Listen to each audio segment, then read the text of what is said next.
Donald Trump कह रहे हैं कि आई लव पाकिस्तान। मैं साफ शब्दों में कहना चाहता हूं कि ये जो पॉलिसी है ये गलत है। आपको जरा देखना पड़ेगा कि आखिर हो क्या रहा है, कौन गलती कर रहा है, कौन सही कर रहा है। फिलहाल हमने फिलिस्तीन पर भी भारत की जो खामोशी देखी है लगातार, आप ये देखिए 50,000 से ज़्यादा मासूम नागरिकों का नरसंहार हो गया पिछले 1 साल से ज़्यादा। लेकिन भारत एक हमदर्द देश होने के नाते, गांधी का देश होने के नाते, बुद्ध का देश होने के नाते भी कोई हमने ऐसा किरदार अदा करते हुए नहीं देखा। आपने बिल्कुल सही कहा। इस मामले में भारत जो है उसने पक्ष लिया है। भारत निष्पक्ष नहीं रहा और भारत जो है वो यूएस के साथ और इजराइल के साथ साफ खड़ा नजर आ रहा है। और व्यक्तिगत तौर पर मैं इस नीति को सही नहीं मानता। सांसदों की बात की जो विदेशों में गए भारत का पक्ष रखने के लिए, मुझे लगता है कि इसमें हम विदेश में क्या हासिल करेंगे, ये सरकार की मंशा नहीं थी। सरकार की मंशा ये थी कि जब भी पार्लियामेंट का सेशन होगा तो कम से कम ये विपक्षी सांसद जिनको हम विदेश में भेज रहे हैं भारत का पक्ष रखने के लिए, ये लोग लौट कर आकर हमसे तीखे सवाल संसद में नहीं पूछेंगे। और उन लोगों ने जो बाहर जाकर बात कही है उसके बाद किस मुंह से वो लोग सवाल सरकार से तीखे सवाल पूछेंगे। तो ये सारा कुछ जो था, एक्सपेंडिचर इसके ऊपर जो हुआ वो बिल्कुल बेकार था। मैं मानता हूं कि मोदी जी ने एक चाल चली विपक्ष के लिए, विपक्ष उसमें जाल फेंका, उन्होंने विपक्ष फंस गया। नमस्कार, द वायर में आपका स्वागत है। मैं हूं आरफा खानम शेरवानी। पश्चिम एशिया का संकट अब और ज़्यादा गहरा रहा है। पूरा एक हफ्ता गुजर चुका है इस पूरे संकट को। इजराइल और ईरान के बीच जो ये जंग जारी है उससे पूरी दुनिया एक तरह से हैरान और परेशान है। भारत में भी लोग इसको लेकर परेशान हैं। भारत के नागरिक जो छात्र हैं वो ईरान में पढ़ते रहे, उनमें से काफ़ी को निकाल लिया गया है, लेकिन बहुत सारे अभी भी वहाँ पर बाकी हैं। इस दौरान खबरें इस तरह की हैं कि जो अमेरिकी राष्ट्रपति डोनाल्ड ट्रंप हैं, उनकी बयानबाजी से साफ तौर पे ये पता चलता है कि क्या जो यूनाइटेड स्टेट्स है, जो अमेरिका है, क्या वो तीसरा पार्टनर बनने जा रहा है इस पूरे संकट में।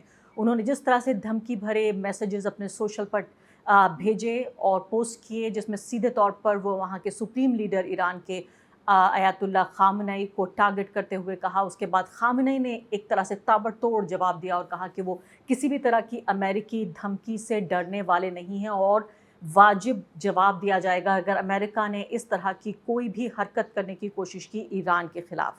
अभी जो फिलहाल खबर है वो ये है कि ईरान के एक हमले में, मिसाइल हमले में, ऐसा कम से कम इजराइल का कहना है कि अस्पताल पे ये हमला हुआ है और वहाँ नुकसान की खबरें आ रही हैं। और साथ साथ इजराइल की जो फोर्सेस हैं उन्होंने ईरान के आरक हैवी वाटर रिएक्टर पर हमला किया है। तो इस तरह से दोनों तरफ से हमलेबाजी लगातार जारी है। ईरान के जो रक्षा मंत्री हैं, इजराइल के रक्षा मंत्री, उनका ये कहना है कि ईरान के सुप्रीम लीडर को एलिमिनेट किया जाना चाहिए। उनको यानी जंग का एक जो गोल है, जो मकसद है, वो है जो अयातुल्ला खामनई हैं उनका अस्तित्व मिटा देना। ये उनका कहना है कि इनका मकसद है। ऐसे में भारत क्या कर रहा है, भारत क्या कह रहा है, भारत की स्थिति क्या है, भारत एक बड़ा स्टेक होल्डर है इस पूरी जंग में, ये हम समझने की कोशिश करेंगे। हमारे साथ बेहद खास मेहमान मौजूद हैं, भारत के पूर्व विदेश मंत्री यशवंत सिन्हा जी। उनसे हम ये समझने की कोशिश करेंगे कि पिछले 10 साल में जिस तरह से भारत की पूरी विदेश नीति को हमने बदलते हुए देखा है, उसको इस संकट के मद्देनज़र वो कैसे देखते हैं। लेकिन उससे पहले मैं उनकी टिप्पणी ज़रूर लेना चाहती हूँ इस बात पर कि मौजूदा जो संकट है, जो नज़र आ रहा है, उस पे वो क्या समझते हैं, वो किस तरह से इसको देख रहे हैं। यशवंत जी, बहुत बहुत स्वागत है आपका द वायर पर। सबसे पहले मुझे ये बताइए कि इस संकट जो लगातार गहरा रहा है, अब ऐसा लगता है कि यूनाइटेड स्टेट्स सिर्फ परोक्ष नहीं बल्कि प्रत्यक्ष रूप से इसमें एक हिस्सेदार बनना चाहता है इस जंग में। दो मकसद साफ तौर पे नजर आ रहे हैं कि ईरान में सत्ता पलट की कोशिश होगी और साथ ही जो सुप्रीम लीडर हैं वहाँ के, उनका अस्तित्व मिटाने की कोशिश हो रही है। आप इसे किस तरह से देख रहे हैं? मैं मानता हूं कि जो कुछ हो रहा है वो बहुत गलत हो रहा है। इजराइल जो है वो with the full banking of western powers and the US, उन सब के पूरे समर्थन, भरपूर समर्थन के साथ ईरान के अस्तित्व को खत्म करने पर आमादा है। और इजराइल की तरफ से ये कहना कि हम आयतुल्ला खमानी के अस्तित्व को मिटा देंगे, उनको खत्म करके ही दम लेंगे, ये अंतर्राष्ट्रीय कूटनीति में किस तरह की भाषा है? देशों के बीच में अदावत हो सकती है, देशों के बीच में समस्या हो सकती है, लेकिन एक देश को ये किसने अधिकार दिया है कि दूसरे देश के जो सर्वोच्च शासक हैं उनके बारे में इस तरह की बात करें कि उनको मिटा देंगे, उनको खत्म कर देंगे? अगर ये अंतर्राष्ट्रीय कानून बने तो फिर पूरे विश्व में इतना केओस और कंफ्यूजन फैल जाएगा जिसकी हम उम्मीद भी नहीं कर सकते हैं। तो इसलिए जो कुछ हो रहा है वो बहुत गलत हो रहा है।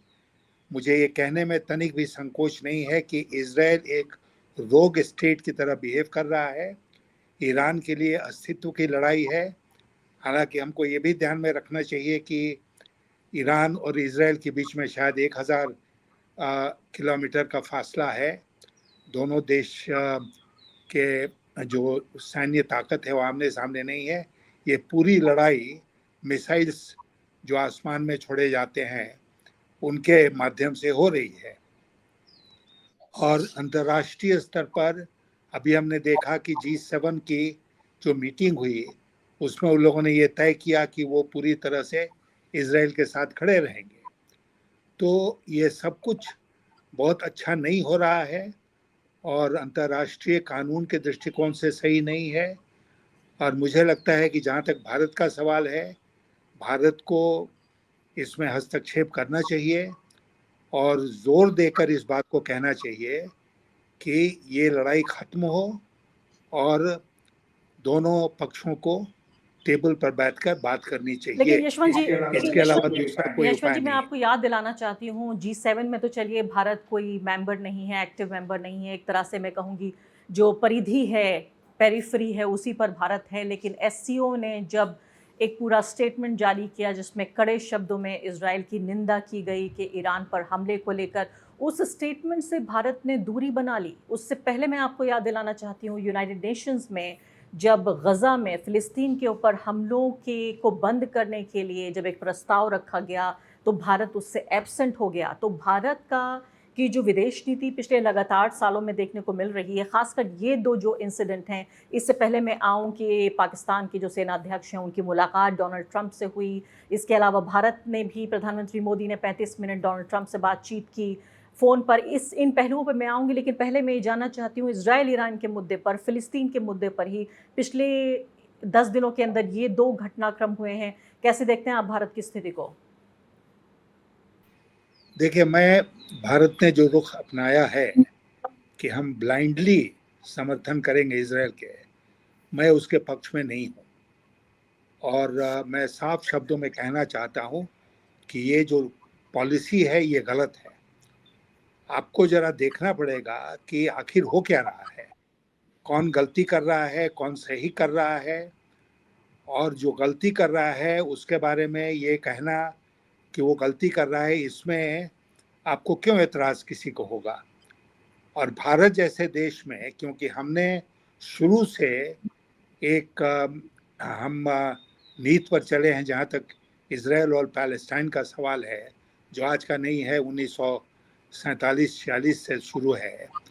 तो उसमें हम लोगों ने एक अपनी नीति अपनाई और ये कहा कि दोनों देशों को, इजराइल को, पैलेस्टाइन को साथ मिलके रहना पड़ेगा। अपने अपने भूखंड में दोनों शांति के साथ रहें। यह अंतर्राष्ट्रीय दृष्टिकोण भी था, भारत का भी दृष्टिकोण था। लेकिन हम इस बात को भी जानते हैं कि इजराइल ने इसको नहीं स्वीकार किया और इजराइल लगातार अपनी ताकत भी बढ़ाता रहा, अपनी टेरिटरी जो थी वो भी बढ़ाता रहा, गोलान हाइट्स के ऊपर कब्जा कर लिया, आसपास के देशों को लगातार थ्रेटन करता रहा और वेस्टर्न मुल्कों की मदद से उसकी ताकत में इतना इजाफा हो गया कि आज वो अपने से दूर बैठे ईरान को, जो बहुत बड़ा देश है, पुरानी सभ्यता है, उसको बर्बाद करने पर तुला हुआ है और कह रहा है कि उसके जो शासक हैं, जो राष्ट्राध्यक्ष हैं, उनको हम खत्म करके ही दम लेंगे। ये तो बिल्कुल नई बात है। देशों के बीच में अदावत सुना था, लेकिन इसको पर्सनालिटीज में बदल देना और ये कहना कि वहाँ के शासक को हम खत्म करके दम लेंगे, तो ये तो मुझे लगता है कि बहुत गलत। अब यशवंत जी, अगला सवाल यहाँ पे ये पैदा होता है कि फिलहाल हमने फिलिस्तीन पर भी भारत की जो खामोशी देखी है लगातार, आप ये देखिए 50,000 से ज़्यादा मासूम नागरिकों का नरसंहार हो गया पिछले 1 साल से ज़्यादा। लेकिन भारत एक हमदर्द देश होने के नाते, गांधी का देश होने के नाते, बुद्ध का देश होने के नाते भी कोई हमने ऐसा किरदार अदा करते हुए नहीं देखा, बल्कि कई बार हमने शर्मनाक तरीके से, सबसे बेहतर स्थिति ये देखी कि हम एब्सेंट हो जाएंगे।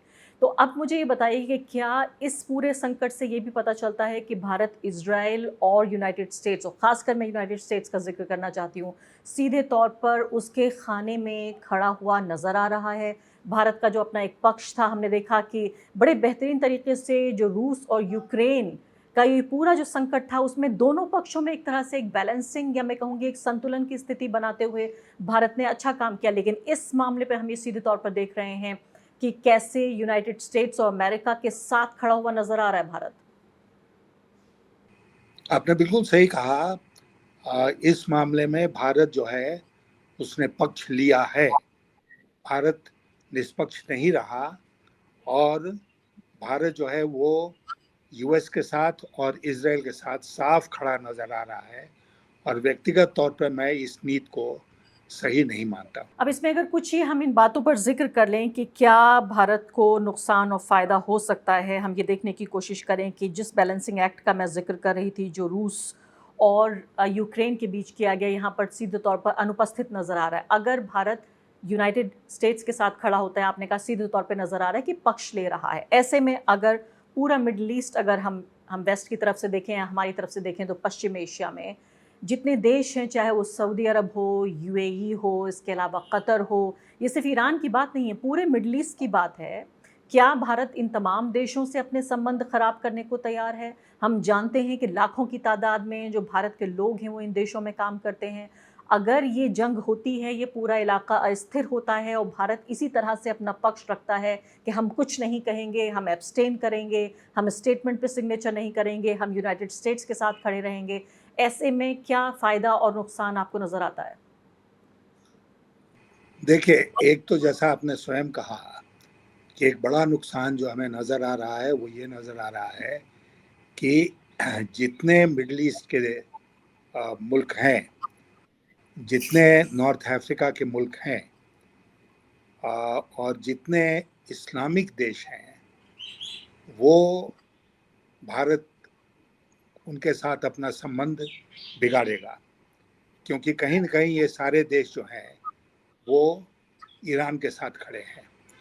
दूसरी बात जो है वो ये है कि ठीक है, अंतर्राष्ट्रीय स्तर पर जब आप नीति बनाते हैं, डिप्लोमेसी करते हैं, तो आप अपने देश के हित को सर्वोपरि रखते हैं, लेकिन उसमें से नैतिकता को पूरी तरह से निकाल देना, ये भी मुझे लगता है कि बहुत अच्छी नीति नहीं होती है।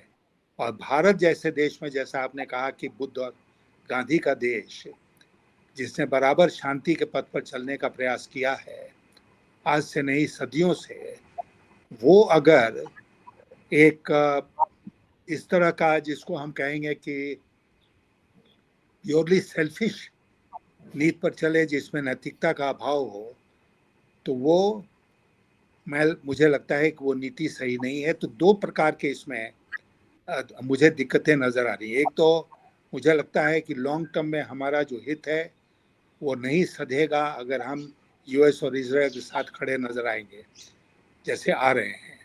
और दूसरी बात कि इसमें नैतिकता का नितांत अभाव है और बिना नैतिकता के भारत जैसे देश की विदेश नीति नहीं हो सकती है।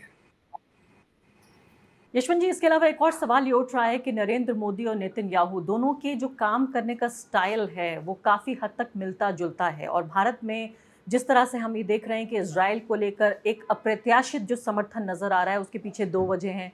उसके पीछे ये भी देखा जा रहा है कि दोनों देशों में, दोनों देशों की कम से कम जो सरकारें हैं और जो ये समर्थन ग्रुप है, उसमें जो मुस्लिम नफ़रत है वो जिस तरह से पनप रही है कि दोनों देशों के बीच जो ये समर्थन नज़र आ रहा है, ख़ासकर भारत में, कि भाई देखिए इजराइल जिस तरह से तबाह बर्बाद कर रहा है, फ़िलिस्तीनियों को या ईरान पर अब अटैक कर रहा है, ये कहीं न कहीं भारत की राजनीति को, जिस तरह की राजनीति हमने पिछले 10 साल में देखी है, हिंदू-मुस्लिम राजनीति, उसे सूट करता है।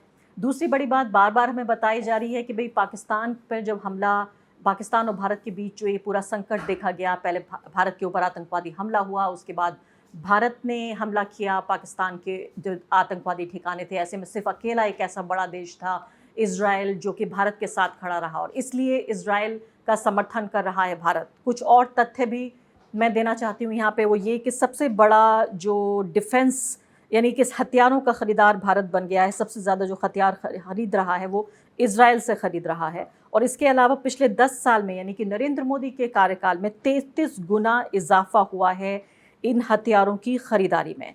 इन दोनों तथ्यों को सामने रखते हैं आप, तो कैसे देखेंगे, क्या फ़ायदा है भारत को?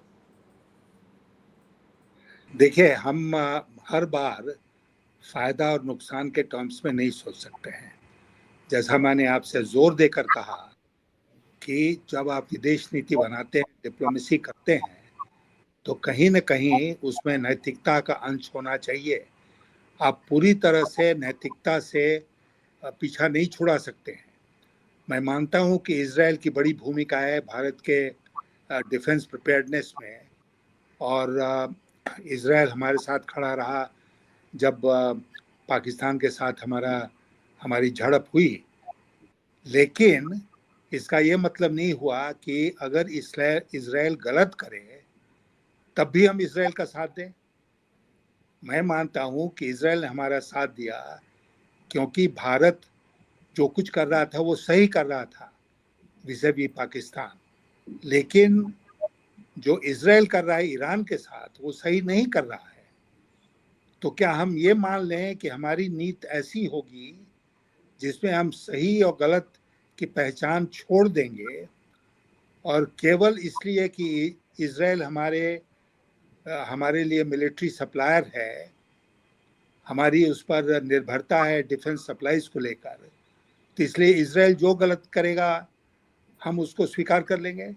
मैं मानता हूं कि शायद आज के दिन हम इस स्थिति में हैं कि हम नेतन्याहू को समझाएं कि भाई बहुत हो गया, अब आप इसको रोकिए, और ये जो आपने ठान लिया है कि हम ईरान को बर्बाद करके छोड़ेंगे, उसके जो सर्वोच्च शासक हैं उनको मिटाकर छोड़ेंगे, ये नीति गलत है। देशों के बीच में जैसा मैंने कहा अदावत हो सकती है, उसमें इंडिविजुअल्स का, व्यक्तियों का क्या स्थान है। दूसरी बात कि इसको कतई हमें अपने देश के भीतर की जो राजनीति है उसके साथ जोड़कर नहीं देखना चाहिए। जितना हिंदू मुसलमान हमको करना है देश के भीतर, वो हम आंतरिक रूप से करें, उसका मुकाबला करेंगे जो लोग इस नीति के खिलाफ है। लेकिन अगर अंतर्राष्ट्रीय स्तर पर विदेश नीति में हम हिंदू मुसलमान लाएंगे, या मुसलमान और उनके खिलाफ जो भी खड़ा है वो लाएंगे, तो मैं मानता हूं कि ये बहुत गलत होगा। उम्मीद है कि हमारे दर्शक ये सुन रहे हैं इस बात को, और बहुत बारीक नज़र से इस बात को देख भी रहे हैं कि कितने तजुर्बेकार जो नेता हैं, जिन्होंने न सिर्फ कि भारत के विदेश मंत्री रहे, बल्कि भारत की विदेश नीति को मैं कहूँगी जो डिफ़ाइन और डिज़ाइन करने में एक बड़ी भूमिका निभाई है, वो कितने बेहतरीन तरीके से इस दो चीज़ों को अलग करने की कोशिश कर रहे हैं कि कभी भी जो घरेलू राजनीति है और जो विदेश नीति है, इन दोनों को अगर हम मिलाने की कोशिश करेंगे तो सिर्फ बदसूरती हमारे साथ आएगी। मैंने एक तरफ इज़राइल का ज़िक्र किया, और आपने सीधे तौर पे ये बात सही और दुरुस्त तरीके से रखी कि जो नैतिकता है, जो मानवता है और जो इंसानियत है, उसके भी मूल्य होते हैं। सिर्फ स्वार्थ के साथ आप ऐसा नहीं कर सकते। और स्वार्थ को भी अगर मैं देख लूँ, अगर आप देखें अगर करीब से, तो ईरान के साथ भी जो चाबहार का पूरा डेवलपमेंट प्रोजेक्ट है, इसके अलावा जो मिडल ईस्ट इकोनॉमिक कॉरिडोर है, ऐसा नहीं है कि हमारे जो आर्थिक हमारे हित हैं वो सिर्फ इज़राइल के साथ बंधे हुए हैं। हमारे आर्थिक हित मिडल ईस्ट के तमाम देशों के साथ और ख़ासकर ईरान के साथ भी तो बंधे हुए हैं। तो मैं ये कहने की कोशिश यहाँ पे कर रही हूँ कि सिर्फ अगर स्वार्थ को ही मान लें तब भी ये पूरे तरीके से ये बात सही साबित नहीं होती। अब अगले सवालों पे आ जाती हूँ। पाकिस्तान के सेना अध्यक्ष की मुलाकात हुई डोनाल्ड ट्रंप से। डोनाल्ड ट्रंप कह रहे हैं कि आई लव पाकिस्तान। ये सब क्या हो रहा है यशवंत सिन्हा जी? हम जिस तरह से देख रहे हैं, भारत ने पूरा एक डेलीगेशन ऑपरेशन सिंदूर के बाद भेजा, अलग अलग देशों में जाके अपनी तरफ से हमने अपना पक्ष रखने की कोशिश की, अंतर्राष्ट्रीय समुदाय को बताने की कोशिश की कि किस तरह से हम आतंकवाद के शिकार हैं, पाकिस्तान हमारे साथ कितना ज्यादती कर रहा है। ऐसे में ये इनके पाकिस्तान के सेनाध्यक्ष का वहाँ जाना, व्हाइट हाउस में राष्ट्रपति से मिलना, उनके साथ गलबैयाँ करना और इसके बाद उनका ये कहना राष्ट्रपति का कि आई लव पाकिस्तान, कैसे देख रहे हैं आप? मैं इसको इस तरह देख रहा हूँ कि जो कुछ हमने इन्वेस्ट किया था, पूंजी लगाई थी हमने अमेरिका के साथ और खास करके ट्रम्प साहब के साथ दोस्ती करने में, वो सारी पूंजी बर्बाद हो गई। और हमने ये सब किया इस बात को नज़रअंदाज करते हुए कि ट्रम्प साहब का एक स्वभाव है और उस स्वभाव को ध्यान में रखकर ही हमको ट्रम्प साहब से डील करना पड़ेगा। ट्रम्प साहब एक बिजनेसमैन है और उनके लिए सब कुछ ट्रांजैक्शनल है। उसमें मर्यादा नाम की कोई चीज़ नहीं है, उसमें नैतिकता नाम की कोई चीज़ नहीं है। जहाँ वो देखेंगे कि हमको फ़ायदा हो रहा है, वहाँ वो अपना फ़ायदा साधेंगे और इसके लिए जो कुछ करना पड़ेगा वो करेंगे। मैं मानता हूँ कि जो अमेरिका के साथ हमारी विदेश नीति रही है और इतने दिनों से हमने जो कुछ उसमें इन्वेस्ट किया है, वो सारा का सारा बेकार हो गया। क्योंकि जहाँ तक इस पूरे प्रकरण का सवाल है जो हाल के दिनों में भारत और पाकिस्तान के साथ हुआ, उसमें मेरे जैसे व्यक्ति के लिए सबसे दुखद बात ये नहीं है कि पाकिस्तान के सेनाध्यक्ष को व्हाइट हाउस में बुला के उनके साथ राष्ट्रपति ट्रंप ने लंच किया। हमारे लिए सबसे दुखद बात ये है कि आज दुनिया भर में पाकिस्तान और भारत एक साथ खड़े नजर आ रहे हैं।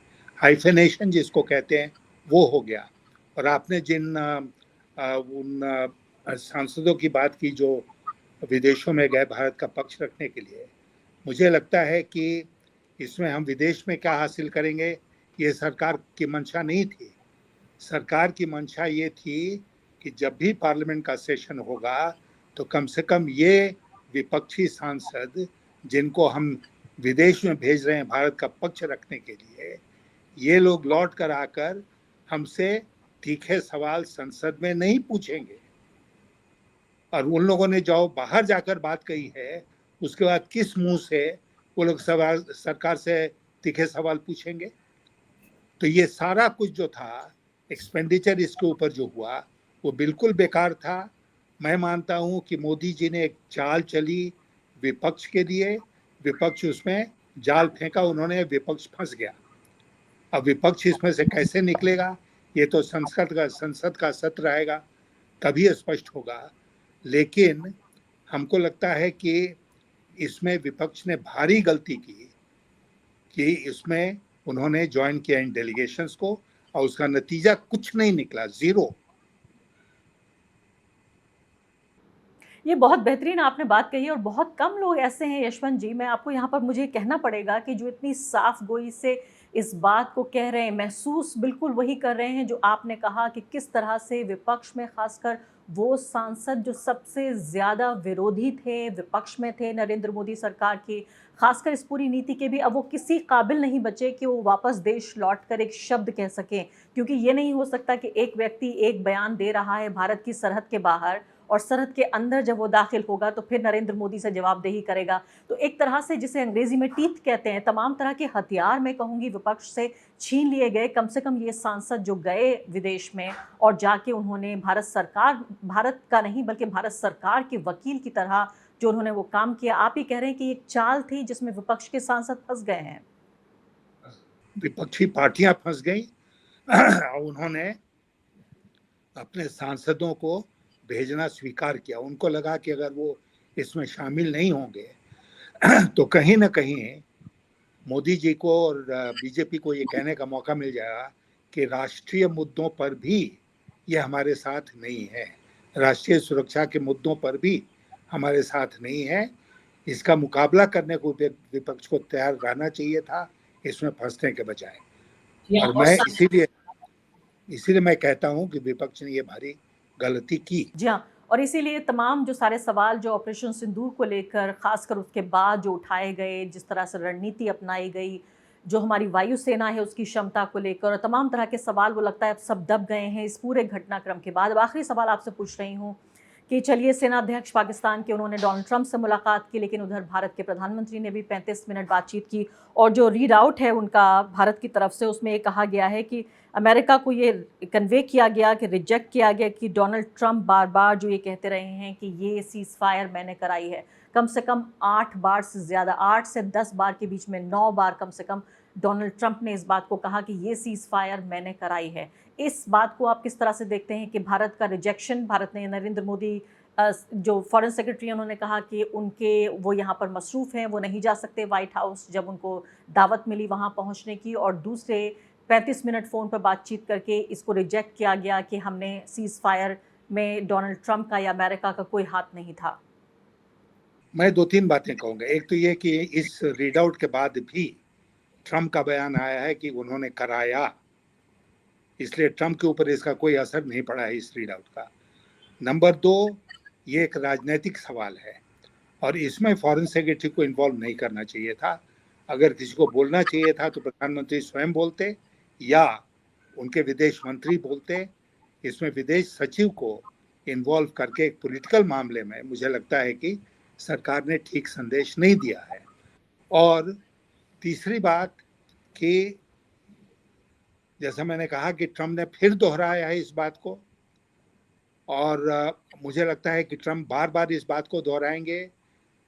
इस 35 मिनट की बातचीत के बाद व्हाइट हाउस से क्या रीड आउट आया है अभी तक वो क्लियर नहीं है कि उन्होंने 35 मिनट की बातचीत में क्या कहा। लेकिन अगर मोदी जी ने वही कहा जो विदेश सचिव ने देश की जनता के सामने रखा था, तो मेरे जैसा व्यक्ति बहुत खुश होगा कि कम से कम मोदी जी इतनी हिम्मत दिखाई कि ट्रंप को 2 टूक जवाब दिया और उनको कह दिया कि तुम्हारी कोई औकात नहीं है हमारे और पाकिस्तान के बीच में हस्तक्षेप करने की, और तुम दफा हो जाओ।